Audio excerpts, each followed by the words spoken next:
Dans cette vidéo, je vais essayer de détailler quelques arguments fallacieux, utilisés fréquemment par ceux qui essayent de nous convaincre de quelque chose. Principalement la publicité, mais aussi les hommes politiques, les militants pro ou anti quelque chose, ou les convaincus du paranormal. Donc allez, on est reparti pour 5 arguments fallacieux à décortiquer. L'appel à l'autorité. C'est l'argument qui consiste à laisser entendre que votre affirmation est forcément bonne parce qu'une certaine autorité l'affirme aussi. Moi par exemple, ça fait super longtemps que je sais qu'il n'y a plus du tout de couche d'ozone. Et je tiens pas ça de n'importe qui, je tiens ça de docteur gynéco.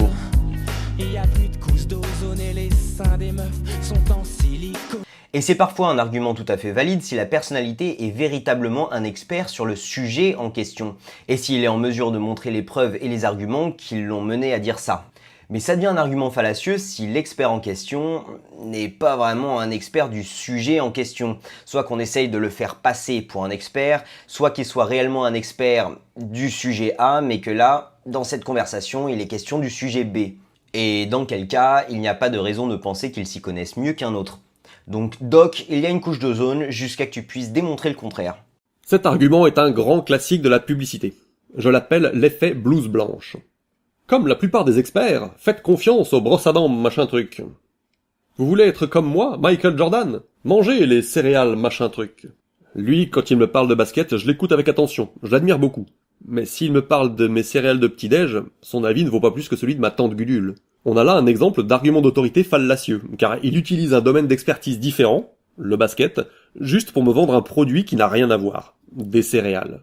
Et l'autorité en qui on est censé faire confiance n'est pas forcément une personne non plus. Ça peut aussi être un organisme officiel qui a décrété que quelque chose est bon pour moi ou pas.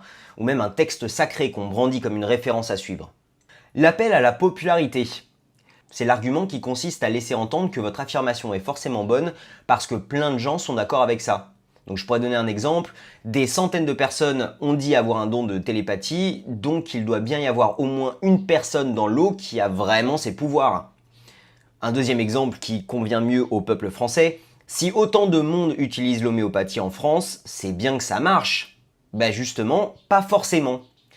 C'est vrai que si de nombreuses personnes ont déjà été convaincues par le truc, c'est peut-être qu'il y a du vrai dedans, mais c'est pas systématique, il y a plein de trucs faux qui ont été crus par beaucoup de gens. On peut se rappeler qu'à une époque, par exemple, beaucoup de gens pensaient que la Terre était au milieu de l'univers.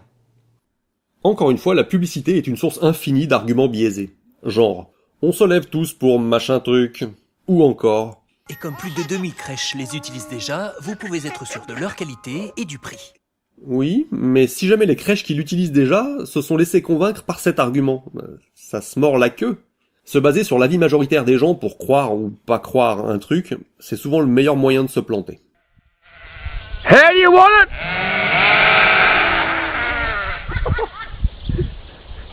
Ce candidat de jeu télé, par exemple, avait décidé de demander au public quel était l'avis le plus populaire avant de répondre à la question. Je vais faire appel au public. D'accord, public à votre télécommande, s'il vous plaît. Pour aider Henri à répondre à cette question, si vous savez, vous prenez la télécommande. Si vous ne savez pas, vous allez vous abstenir. Qu'est-ce qui gravite autour de la Terre? A, la Lune, B, le Soleil, C, Mars, D, Vénus. C'est maintenant qu'il faut voter, merci.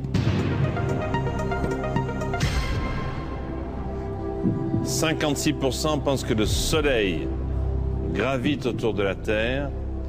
Qu'est-ce qui gravite autour de la Terre? C'est le Soleil. Non, Allez, réponse B. les écoute pas. Le Soleil. Il aurait mieux fait de demander à un ami qui était déjà allé à l'école. C'est votre dernier mot. C'est ça, un appel à la popularité. Faire confiance aux gens qui font confiance aux gens, c'est pas sérieux. L'appel à l'exotisme. C'est l'argument qui consiste à laisser entendre que votre affirmation est forcément bonne parce qu'elle vient d'une tribu reculée d'Amazonie, ou parce qu'elle est issue de la sagesse de la médecine traditionnelle chinoise ou d'un autre pays lointain.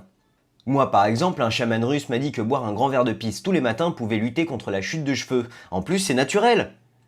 Chaque culture a bien sûr énormément à apprendre d'autres cultures du globe. Ce n'est pas parce que les gens vivent loin de nous qu'ils vivent forcément moins bien. Mais ce n'est pas pour ça qu'ils vivent forcément mieux non plus. Le fait qu'une pratique soit traditionnelle ne veut pas dire qu'elle soit forcément bonne. Notre esprit est vraiment calibré pour être impressionné par la sagesse des peuples exotiques. On est fait comme ça, on peut pas s'en empêcher. Une personne occidentale est immédiatement fascinée par la capacité hors du commun des fakirs indiens à pouvoir marcher sur les braises, pieds nus, sans aucune séquelle de brûlure. C'est probablement dû à un entraînement spécial ou à leur capacité à maîtriser leur corps par la seule force de leur esprit. Mais maintenant, regardez donc cette image. Immédiatement, le mythe s'effondre. On se dit « Ah bah oui, mais bon, tout le monde peut le faire en fait. » Et oui, tout le monde peut le faire en fait. C'est impressionnant à regarder, mais en fait, les braises ont une capacité calorifique très faible.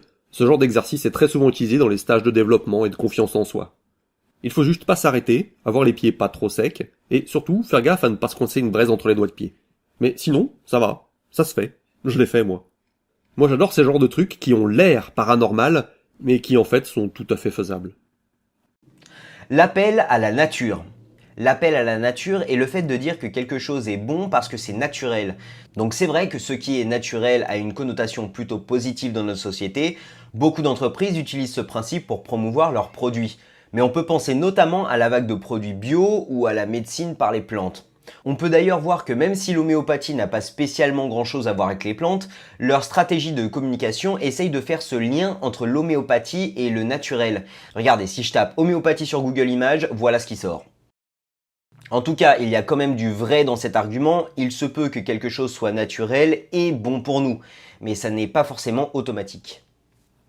Et moi je trouve que non seulement cette distinction naturelle-chimique n'a pas vraiment de sens, mais même si elle en avait, l'argument resterait malgré tout invalide. Voici un exemple d'appel à la nature. Bref, sans rentrer dans des thèses complotistes, je pars du principe que si sur Terre on ne trouve pas de fluorure de sodium naturel à l'état pur, il n'y a pas de raison pour que j'en ingère. Pour sa présence dans le dentifrice, il est possible, je dis bien possible, que le fluor combatte les caries. Mais il est aussi possible de se brosser les dents avec un dentifrice naturel et inoffensif. Vous les trouverez en magasin bio ou boutique diététique. Le fluor c'est chimique, donc c'est nocif. Un dentifrice acheté dans une boutique bio c'est naturel, donc c'est inoffensif. Tout le monde s'accorde à penser que ça c'est naturel, alors que ça c'est chimique. C'est du sel quoi. Et ça c'est naturel, alors que ça c'est chimique. Bah c'est de l'eau quoi. Tous les produits sont chimiques, s'ils contiennent des atomes. Et ils appartiennent tous à la nature, au sens de la réalité. C'est quoi quelque chose qui serait pas naturel? Je sais pas, surnaturel? Oui, je connais cette conversation. L'étape d'après, c'est « Oui, mais ce qui est pas naturel, c'est ce qui n'existe pas à l'état brut, ce qui a été conçu, fabriqué. Donc, se construire un abri en bois pour se protéger, c'est pas naturel. Mais seulement si c'est un être humain qui le fait. Un animal, ça va, c'est naturel. » Séparer l'humain de l'animal, c'est une pensée très essentialiste. L'étape d'après, c'est « Oui, mais l'être humain, c'est le seul animal qui transforme ou synthétise ses aliments. » Et l'être humain, c'est le seul animal qui porte des chaussures. Et alors, tu vas marcher pieds nus. L'être humain, c'est le seul animal qui lit des livres. Tu vas arrêter de t'instruire. C'est même un argument qui peut très vite déraper. L'être humain a atteint un niveau plus bas que celui d'un animal. A-t-on jamais vu un cochon sodomiser un autre cochon? Ou une chienne aboyer après le sexe d'une autre chienne? Imaginons que, effectivement, l'homosexualité n'existe pas dans le règne animal.